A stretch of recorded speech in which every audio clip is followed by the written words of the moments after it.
કરો. કાનાજેમાં છઠ્ઠો વિવેક સર્વાત્મ ભાવ વિવેક ચાલુ કર્યો હતો. તો એનામાં જોયું હતું કે જે એની પેલી પરિભાષા જોઈ સર્વાત્મ ભાવની, તો જે નિરુપાધિક ઉત્કૃષ્ટ સ્નેહને સર્વાત્મ ભાવ કહેવામાં આવ્યું છે. પછી એટલે અને પછી જોયું હતું નિરુપાધિક એટલે કે કષ્ટ વિના મતલબ કપટ વિનાનો નિષ્કપટ, જે સ્વાર્થ વિનાનો નિસ્વાર્થ, જેમાં સ્વાર્થ ન હોય, કપટ વિનાનો હોય તે નિરુપાધિક. પછી એટલે એમ કીધું હતું કે જે એટલે આમાં પછી જોયું હતું કે જે નિરુપાધિક ઉત્કૃષ્ટ સ્નેહને સર્વાત્મ ભાવ કહેવામાં આવ્યું છે. તેમાં સ્નેહ એટલે શું એકદમ મેઇન વાત કહેવામાં આવી હતી. તો સ્નેહ જે વખતે સર્વમાં આત્મભાવ રાખે છે, એવી અનુભૂતિ કરાવે છે, બધા સર્વ આત્મભાવની અનુભૂતિ કરાવે છે, તે તેને સર્વાત્મ ભાવ થયું કે તેને સર્વાત્મ ભાવ કહેવાય છે. અને આ વખતે સ્નેહ છે તે નિરુપાધિક હોવું જોઈએ. પછી સર્વાત્મ ભાવમાં 3 શબ્દ છે, સર્વ, આત્મા અને ભાવ. તો સર્વ એટલે કે સર્વના 2 અર્થ છે. એક ક એટલે કે બધી ઇન્દ્રિયો, અંતઃકરણ, આત્મા, દેહ, પ્રાણ, આ બધું અને આ બધાની વૃત્તિઓ. અને ખ બીજો અર્થ એટલે કે જળ જીવાત્મક સમગ્ર જે જગત છે એ. પછી આત્માનો અર્થ છે ભગવાન અને ભાવનો અર્થ થાય છે પ્રેમ, સ્નેહ, રતિ, ભક્તિ. હવે અહીંયા એમ આગળ સમજાવતા હતા કે સર્વ એટલે ક એટલે બધી ઇન્દ્રિયો, અંતઃકરણ, દેહ, પ્રાણ, આત્મા, આ બધાની વૃત્તિઓ. અગર આ બધું પ્રબળ ભગવદ આસક્તિના વડે બધું બધા સર્વ ઇન્દ્રિય, આ પ્રાણ, અંતઃકરણ, દેહ, આત્મા, આ બધા આત્મા દ્વારા બહાર પ્રકટ અને પ્રભુનું જે બહાર પ્રકટ અને જે ગુણગાન વખતે હૃદયમાં પ્રકટ થયેલા સ્વરૂપનું આનંદ અનુભવમાં આવે ત્યારે તેને સર્વાત્મ ભાવ કહેવાય છે. અને મતલબ ત્યારે આપણા આંતરિક અને બાહ્ય બંને જગ્યાએ પ્રભુ પ્રકટ થાય અને ભક્તને અનુભવાય, તો આ પ્રકટ સ્વરૂપના દર્શન ને સર્વાત્મ ભાવ કહ્યું છે. એમ પેલા અર્થના પ્રમાણે આ રીતે પેલો જે ક નો અર્થ બતાવ્યું છે સર્વનું, એ પ્રમાણે આ અર્થ થાય છે સર્વનું. અને બીજું ખ ના પ્રમાણે જળ જીવાત્મકમાં જ્યારે પ્રભુના દર્શન થાય, બધામાં ભક્તને ભગવાન જ દેખાય. બ્રહ્મનો સચ્ચિદાનંદ ગુણધર્મ છે, મતલબ એનામાં જે ચિત્ત અને આનંદ ગુણધર્મ જે તિરોહિત થયેલું છે, એ જે પ્રેમી સ્નેહી ભક્ત છે એને આવિર્ભૂત થયેલો દેખાય. તો અને તે જળ જીવાત્મક જગત ભગવદીય ને બધામાં બ્રહ્માત્મક દર્શન, એટલે ભગવદીય બધામાં અને બ્રહ્મના દર્શન થાય છે.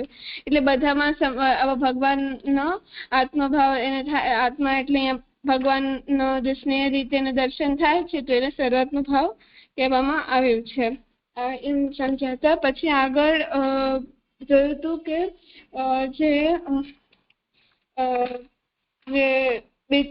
જે ભક્તની આવી બધી અવસ્થાને સર્વાત્મ ભાવ કહેવામાં આવે છે, તો એને અલગ પ્રભુજીએ ષોડશ ગ્રંથમાં અલગ અલગ ગ્રંથમાં એનું વર્ણન કર્યું છે. તો સેવા ફળમાં અલૌકિક સામર્થ્ય રીતે, ભક્તિવર્ધિનીમાં વ્યસનોત્તર કૃતાર્થતા રૂપે, પછી સિદ્ધાંત મુક્તાવલીમાં માનસી સેવા રૂપે અને નિરોધ લક્ષણમાં પણ નિરોધ રૂપે પ્રાપ્ત થાય છે. તો અહીંયા એમ પ્રશ્ન થયો કે માનસી સેવા અને નિરોધ લક્ષણ શું એક જ છે? તો એમ મતલબ આ સર્વાત્મ ભાવ એક જ છે. તો એમાં સમજાય કે સેવ્યમાં માનસી અને સેવામાં માનસી એ 2 વસ્તુ અલગ અલગ જોઈ હતી. સેવ્યમાં માનસી એટલે કે કૃપા સાધ્યતા અને સેવામાં માનસી એટલે સાધન સાધ્યતા. તો કૃપા સાધ્યતાનું અને સાધન સાધ્યતાનું ડિફરન્સ એટલું જ છે ને સેવ્યમાં માનસી અને સેવામાં માનસીનો જે ડિફરન્સ છે ને એટલું જ છે. હવે સેવામાં માનસી એટલે કે સાધન સાધ્યતા એટલે આપણે સાધનો કરી સેવામાં માનસી લાવવી શકીએ.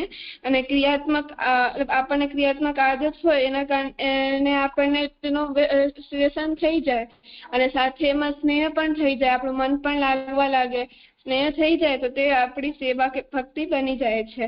હવે સેવામાં અને એ આપણે એટલે સેવામાં માનસી સાધન સાથે તો આપણે આપણી તરફથી કરી શકીએ છીએ. હવે સેવામાં છે, હવે સેવ્યમાં માનસી એટલે કૃપા સાધ્યતા.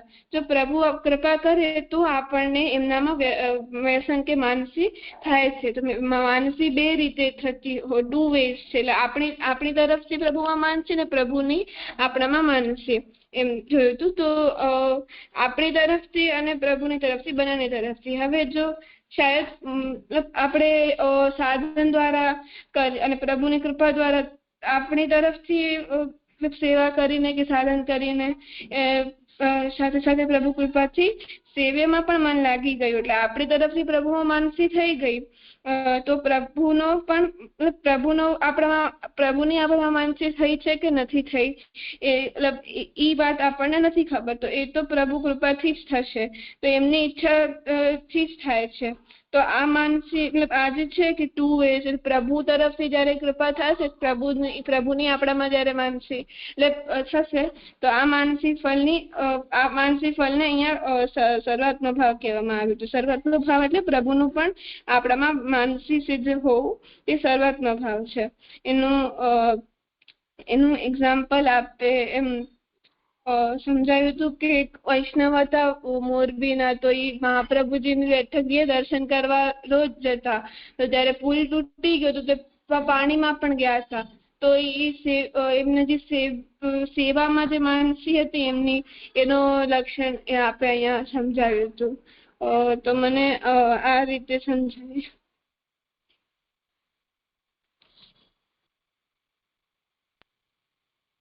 હા, સરસ.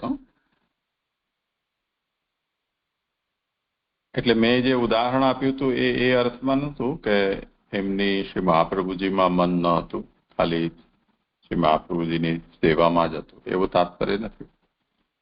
પરંતુ એવું સંભવ છે કે ક્રિયામાં હોય પણ જેના માટે ક્રિયા કરતા હોઈએ એમાં એટલું ન પણ હોય.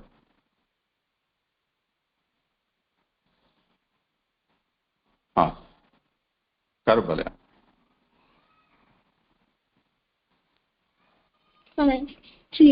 સર્વાત્મ ભાવના પ્રકારો શ્રી ભાગવતમાં ભગવત સાનવીને કોઈને કંઈ કેવું નથી? હા, ઠીક છે, કર.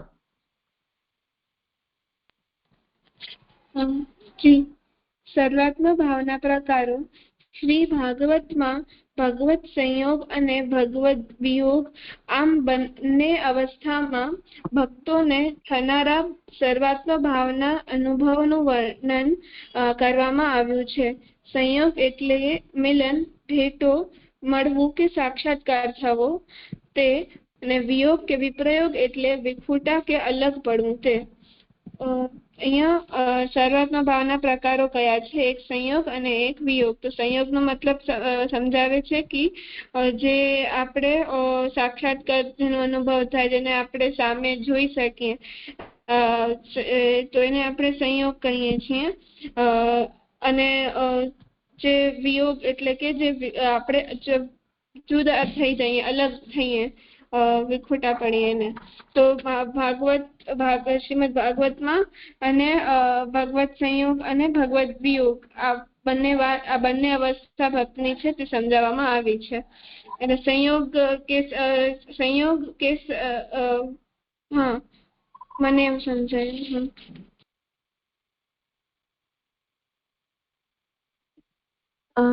મને આમાં એવી સમજણ પડી કે અહીંયા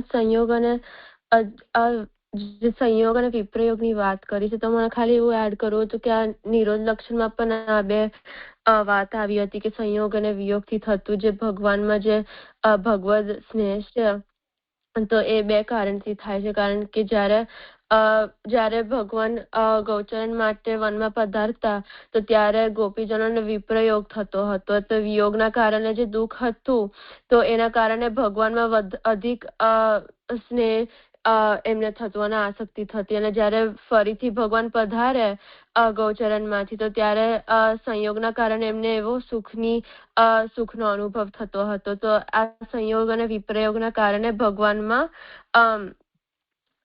એમને વધારે ભગવદ આસક્તિ થાય છે અને નિરોધનું કારણ બને છે. એવું મને એડ કરું તું જાય. હા,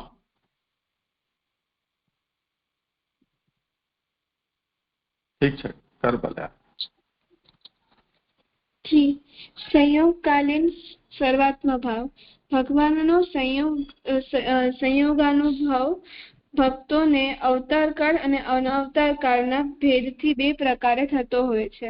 પેલો અવતાર કાળમાં, અર્થાત ભગવાન જ્યારે ભૂતળ ઉપર અવતાર લેતા હોય છે ત્યારે જે ભક્તોને ભગવાનમાં દર્શન, સેવા વગેરેનો અવસર સાંપડે છે તેમને ભગવાનમાં સંયોગનો અનુભવ પ્રાપ્ત થતો હોય છે. તે જ પ્રમાણે અનવતાર કાળમાં, અર્થાત જે સમયે ભગવાને અવતાર લીધો નથી હોતો તે સમય, દાખલા તરીકે કળિયુગમાં અત્યારે પ્રભુની સ્વરૂપ સેવા કરનારા ભક્તોને જેટલો સમય તેઓ પ્રભુ સેવામાં હોય છે તેટલો સમય પ્રભુના સંયોગનો અનુભવ થતો હોય છે.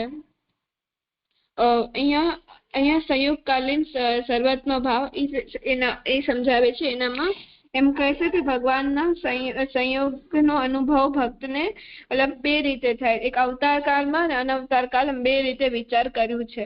તો અવતાર કાળમાં કેવી રીતે થાય છે, તો એ કેવી રીતે થયું હતું તેમાં એમ સમજાવે છે કે જ્યારે પ્રભુ ભૂતળ ઉપર પ્રગટ થયા હતા ત્યારે જે પોતાના ભક્તોને દર્શન આપતા હતા, જેમ સાનવીએ એક્ઝામ્પલ આપ્યો કે જ્યારે ઠાકોરજી ગાયો ચરાવવા પધારતા ત્યારે ગોપીઓને ઝાંખી થતી, યશોદા મૈયાના ઘરે બિરાજતા ત્યારે એમને થતા દર્શન.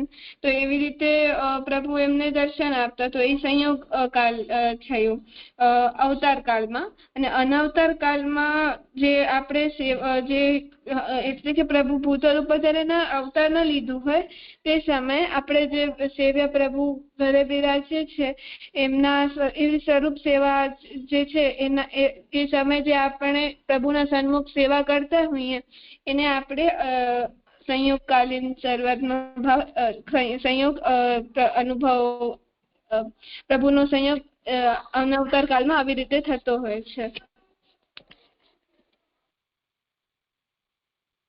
હા, અત્યારે જો આપણે જે રીતે આગળ વધી રહ્યા છીએ એમાં સર્વાત્મ ભાવ પહેલા આપણે શું છે એ જોયું.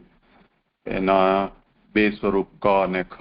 એમાં આપણે એ વાત જોઈએ કે આપણા દેન્દ્રિય, પ્રાણ, અંતઃકરણ વગેરે વગેરે આ બધું એના નિવૃત્તિઓ એક સર્વ કહેવાય. એ બધાનો પ્રભુમાં વિનિયોગ થવો એ સર્વાત્મ ભાવ. અને બીજું આપણું આત્મા અને જગત એટલે જળ ચેતન સર્વ કંઈ જગત છે એ પ્રભુના અંદર પ્રેમ થઈ જવાને કારણે બધામાં એનો જ અનુભવ થાય અથવા એના રૂપમાં જ પ્રભુ આપણને અનુભવાય. તો સર્વત્ર ભગવત દર્શન થવા લાગવું એ એક બીજો પ્રકાર એનો છે. એનું ષોડશ ગ્રંથમાં કયા કયા શબ્દોમાં એ સર્વાત્મ ભાવ કે એના આસપાસની અવસ્થા વર્ણવાઈ છે એ આપણે જોયું. હવે એના પ્રકારો આપણે જોઈ રહ્યા છીએ. તો પ્રકારમાં ભક્તનો પ્રભુ સાથે સંયોગ અને વિયોગ બે હોય છે. તો સંયોગ કોને કહેવાય અને વિયોગ કોને કહેવાય એ અહીંયા પહેલા પેરેગ્રાફમાં સમજાવ્યું. હવે પછી એના બે પ્રકાર છે, અવતારકાલ અને અનવતારકાલ. કેમ કે સંયોગ વિયોગ બંને અવતારકાલમાં પણ અનુભવાય છે, અનવતારકાલમાં પણ હોય છે. અત્યારે તો કેવલ અવતારકાલીન સંયોગ અને અનવતારકાલીન સંયોગ એ બે વાત આપણને 1 અને 2 માં સમજી છે. હવે એનું સર્વાત્મ ભાવ શું તે વિષય હવેના પેરેગ્રાફમાં આવશે કે અવતારકાલમાં સર્વાત્મ ભાવ સંયોગમાં કેવી રીતે અનુભવાય છે અને અનવતારકાલમાં પણ સર્વાત્મ ભાવ સંયોગમાં કેવી રીતે અનુભવાય છે. કરવું જી.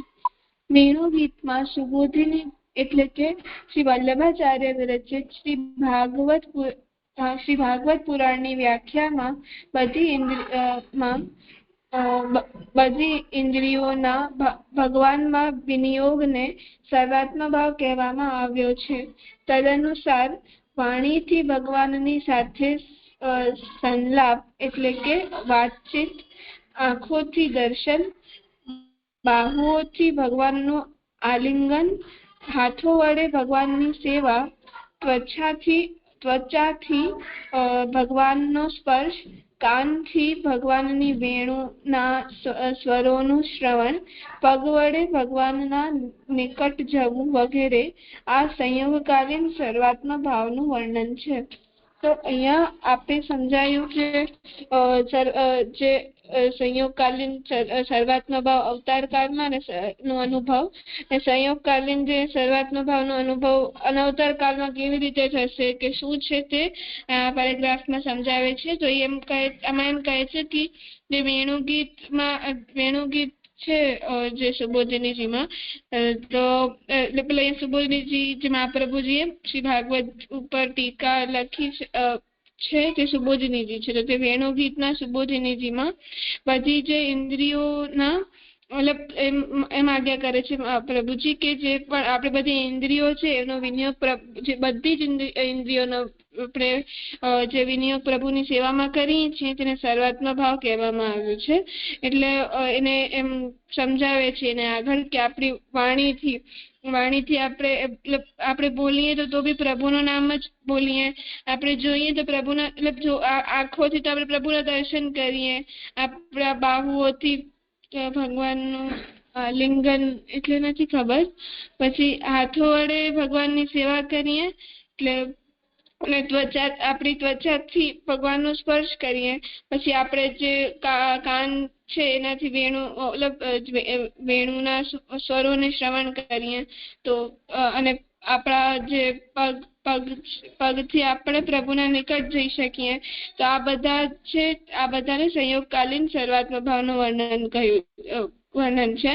તો આમાં જે અમુક મને એવું લાગે છે કે અમુક છે તે ખાલી અનવતાર કાળના, અમુક ખાલી અવતાર કાળના છે અને બાકી બંનેમાં આવી શકે એવી રીતે છે, અવતાર કાળ અને અવતાર કાળ બંનેમાં.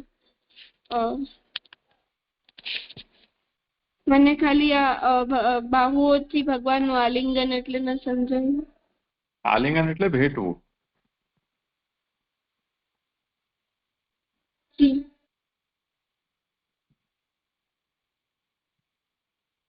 એટલે આમાં જે તે એમ કહ્યું ને કે અવતાર કાળમાં અમુક વસ્તુ સંભવ છે અને અમુક અનવતાર કાળમાં, એટલે બધું બધામાં નથી એવું સમજવાનું કોઈ કારણ નથી.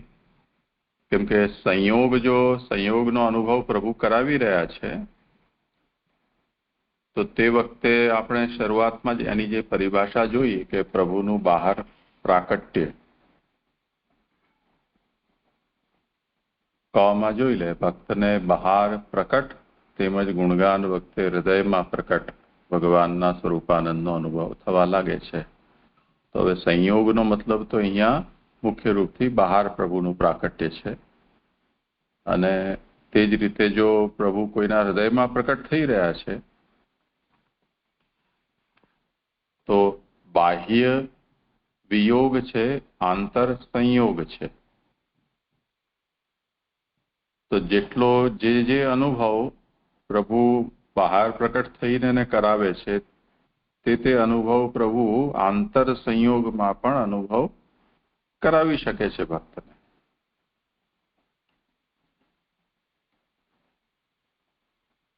તો બંને વસ્તુ બંનેમાં સંભવ છે. જે અવતાર કાળમાં સંભવ છે તે અનવતાર કાળમાં પણ અનુભવાય છે જ ભક્તોને. સમજાયું?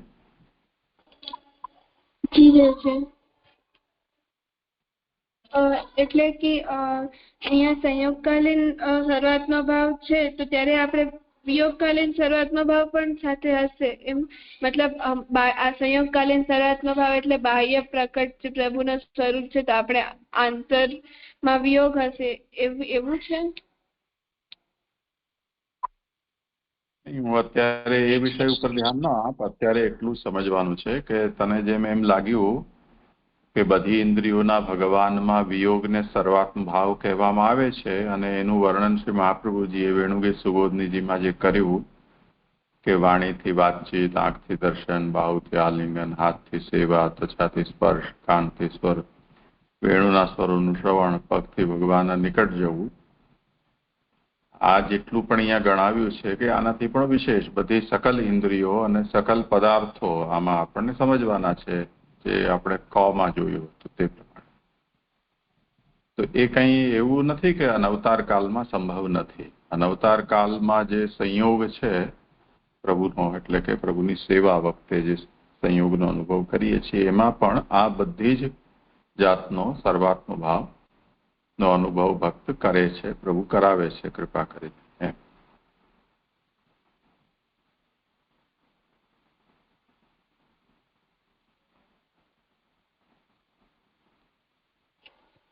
એટલે એવું સમજાયું કે જે સંયોગકાલીન સર્વાત્મ ભાવમાં જે પ્રભુ સર્વાત્મ ભાવ કરાવે છે, સંયોગ કરાવે છે, તો અનવતાર કાળ નથી, અવતાર કાળ બધામાં આપણે બધી જ ઇન્દ્રિયોનો વિનિયોગ આપણે પ્રભુમાં કરીએ છીએ, તો પ્રભુ આપણને જે અહીંયા બધી જ ઇન્દ્રિયોનો વિનિયોગ કરાવે છે પોતામાં. એટલે અહીંયા જે વાણીથી ભગવાન સાથે સંલાપ, આંખોથી દર્શન, બાહુઓથી ભગવાનનું આલિંગન, જે બધી જ ઇન્દ્રિયો કહી છે, આ બધાનો પ્રભુમાં સંયોગ થાય છે.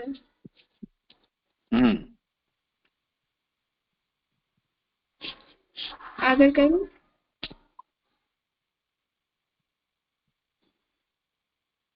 અર્પણ, સાનવી કંઈ કહેવું છે? ના ચાર્જ, એવું સમજાયું કે અહીંયા જે અહીંયા સંયોગકાલીન સર્વાત્મક ભાવ કર્યું છે, તો એમાં એવું નથી કે અહીંયા થોડાક જ અવતાર કાળમાં અપ્લાય થાય છે, થોડાક અનવતાર કાળમાં. બંને ભગવાન એમના ભક્તને અનવતાર કાળમાં પણ બધા જે સર્વાત્મક ભાવના પ્રકાર છે ભગવાન ભક્તને અનુભવ કરાવે છે. એટલે આપને એવું ના વિચારવું કે થોડાક અનવતાર કાલે થોડાક અવતાર કાલે બંનેમાં થાય છે બધા જ. હા, બરોબર. એના પછી જે મેં એમ કહ્યું ને કે આંતર અનુભૂતિમાં, એટલે ભગવત પ્રાકટ્ય જેમ બહાર થાય છે એમ ભક્તના હૃદયમાં પણ ભગવત પ્રાકટ્ય થાય છે. તો બહાર પ્રાકટ્યને આપણે સંયોગ અને વિયોગ એ સાપેક્ષ છે. સાપેક્ષનો મતલબ આપણે કોઈકને આપણા ઘરે આવે એને બહાર જઈને મળીએ, કોઈકને આપણે અંદર બોલાવીને મળીએ. તો હવે બહાર મળ્યા કે અંદર મળ્યા તો આપણને છીએ જ. એટલે બંને જગ્યાએ સંયોગ થયો છે ને. તો બહાર પોર્ચમાં કે જે રિસેપ્શન છે એ એરિયામાં કે કોરિડોરમાં કે કમ્પાઉન્ડમાં આપણે કોઈને મળ્યા ત્યાં જઈને એ પણ મળવું જ છે. અને જે વ્યક્તિને આપણે ત્યાં આવ્યો છે એને અંદર બોલાવીને આપણે મળીએ એ પણ મળવું છે. તો સંયોગ બંને પ્રકારના છે. બાહ્ય સંયોગ એટલે પ્રકટ બહાર થાય એના સાથેનો સંયોગ, અને આંતર સંયોગ એટલે ભક્તના ભીતર પ્રભુનું જે પ્રાકટ્ય છે તે. હવે પ્રશ્ન ખાલી એટલો રહે છે કે જે બાહ્ય સંયોગ જ્યારે પ્રભુ સાથે થાય છે ત્યારે આપણી બધી બાહ્ય ઇન્દ્રિયો એનો બહુ સ્પષ્ટ રૂપથી વિનિયોગ પ્રભુમાં થઈ શકે. એટલે આંખો બહાર પ્રભુના દર્શન કરે, કાન બહારથી પ્રભુના શબ્દોનું શ્રવણ કરે, એવી રીતે હાથ પગ વગેરે ઇન્દ્રિયો છે એ પણ પ્રભુના સંબંધી કાર્ય કરે. એવું બાહ્ય સંયોગમાં આ બધી ઇન્દ્રિયોનો વિનિયોગ બહુ પ્રત્યક્ષ સ્પષ્ટ છે, જે નિરોધ લક્ષણમાં કહ્યું છે. દર્શનમ સ્પર્શનમ સ્પષ્ટમ તથા કૃતિ ગતિ સદા શ્રવણમ કીર્તનમ સ્પષ્ટમ વગેરે. તો એમાં આપણો જે સંયોગ કે અનુભવ પ્રભુનો આપણી ઇન્દ્રિયોથી બહુ સ્પષ્ટ રૂપથી સમજી શકાય એવું છે, અથવા એ બધી ઇન્દ્રિયોના વિષય ભગવાન બને એ બહુ સરળતાથી સમજી શકાય એવું છે. પરંતુ જે સાક્ષાત્કાર છે અથવા જે સર્વાત્મ ભાવ જે છે એ જેવી રીતે આ બધી ઇન્દ્રિયોનો છે એવી રીતે એની વૃત્તિઓનો પણ છે. તો વૃત્તિનો મતલબ આંખ એ ઇન્દ્રિય છે, એનાથી દર્શન એટલે વિઝ્યુઅલ પરસેપ્શન કે વિઝ્યુઅલ સેન્સેશન એ એનું ફંક્શન છે. પણ દર્શનની લાલસા, દર્શનની ઈચ્છા એ એની વૃત્તિ છે. તો દર્શનેચ્છા, શ્રવણેચ્છા, સ્પર્શેચ્છા, સૂંઘવાની ઈચ્છા એટલે આઘ્રાણ ઈચ્છા, આ બધી એની વૃત્તિ છે.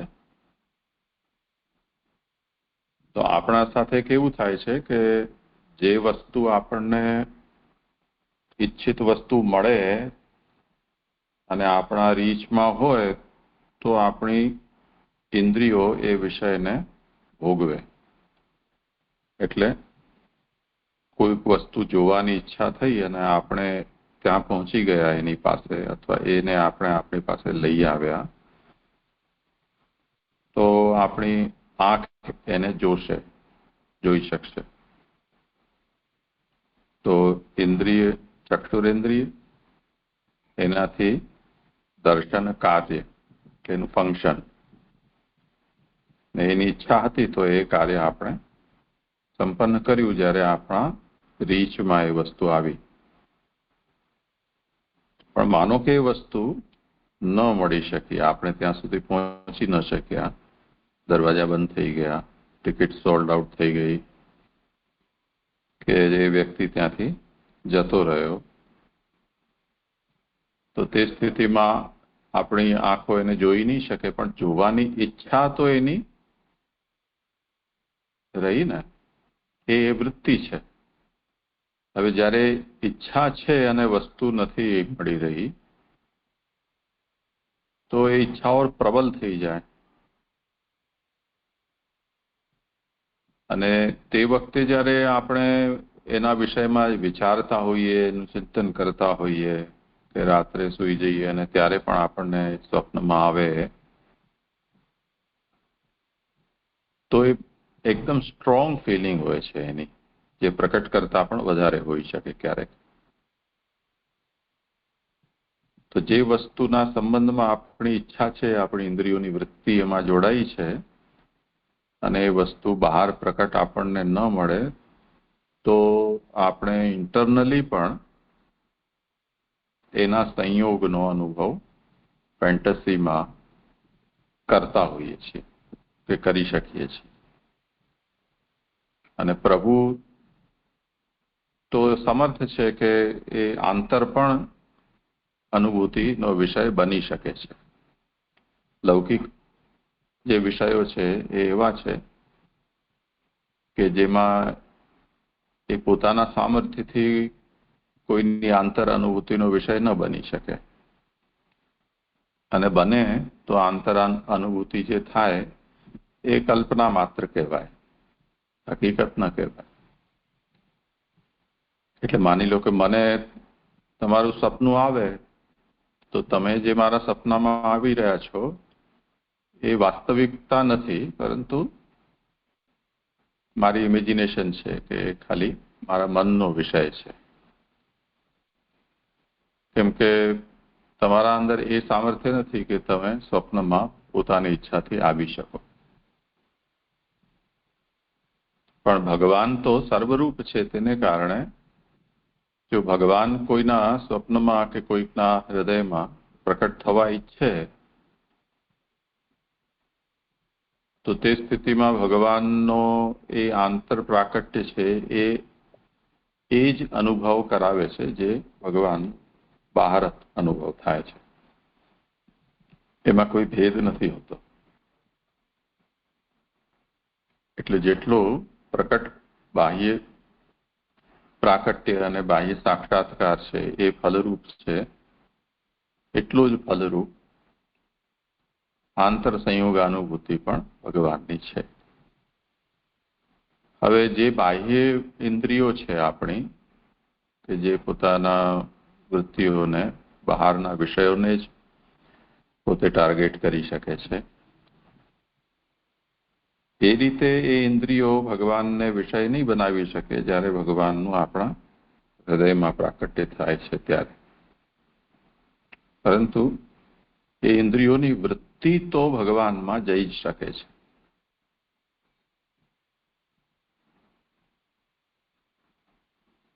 તો એ પણ સર્વાત્મ ભાવ જ છે.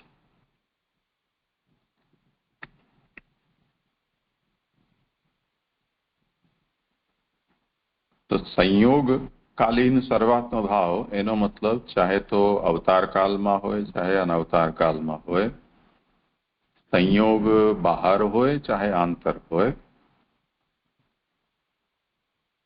કુલ 4 પોસિબિલિટી થઈ ને. એ 4 પોસિબિલિટીમાં એ સર્વાત્મ ભાવ જ છે અને એ ફલરૂપ છે, એમાં કોઈ સંશય નથી.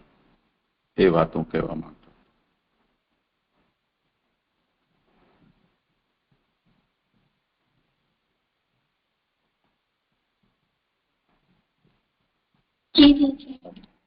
હા, સમજાય.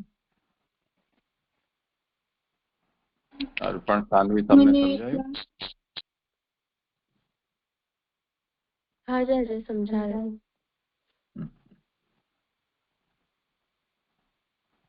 તું જરા બોલી જા ભક્તિ એક વખત.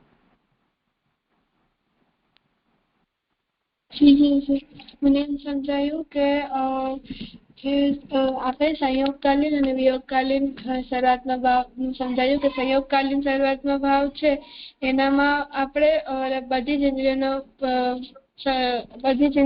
છે એનું આપણે પ્રભુમાં આપણે વિનિયોગ કરીએ તો આપણી ઇન્દ્રિયો અને એની વૃત્તિઓ પ્રભુમાં લાગે છે. તેનું એક્ઝામ્પલ આપે આંખ, અને એની મતલબ આંખ ડાયરેક્ટલી તો નથી આપણે ઇન્દ્રિય નથી પ્રભુમાં જઈ શકીએ, પણ એની જે વૃત્તિ છે કે જોવું, એ પ્રભુમાં આપણે આપી શકીએ છીએ. અને પછી આપણે એમ સમજાયું કે જે વિયોગકાલીન અવસ્થા હોય એટલે આપણે બાહ્ય પ્રકટ સ્વરૂપને આપણે જોઈ શકીએ પ્રભુના.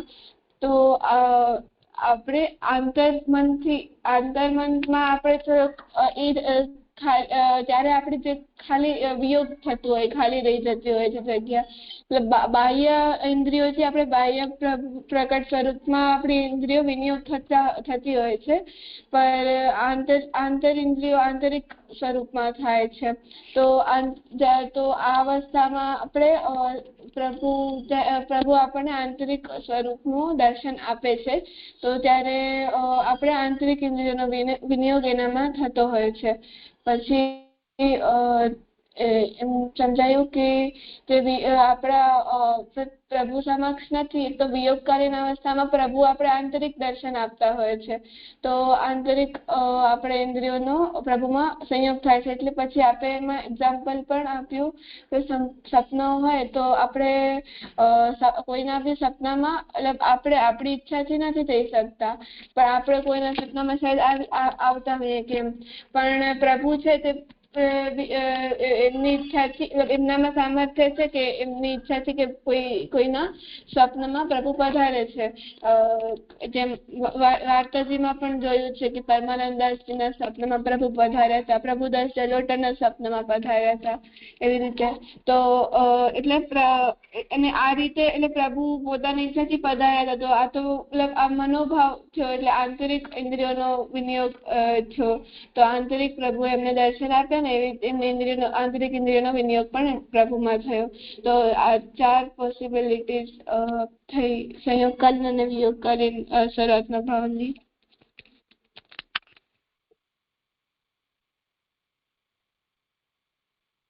અર્પણ સાનવી.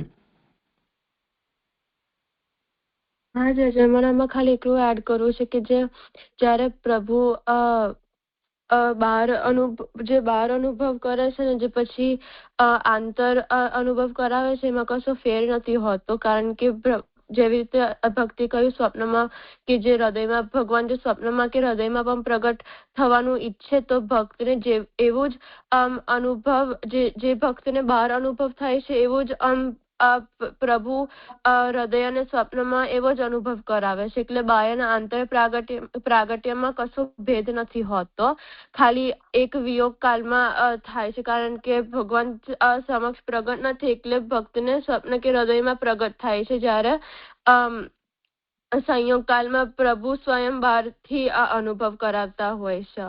એટલે એ બંનેમાં કશો ભેદ નથી હોતો. એવું ખાલી એડ કરવું હતું. અર્પણ.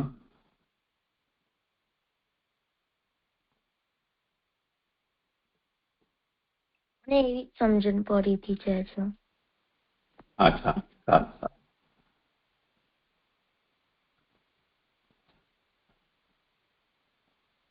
ચલો તો આજે અહીંયા વિરામ રાખીએ.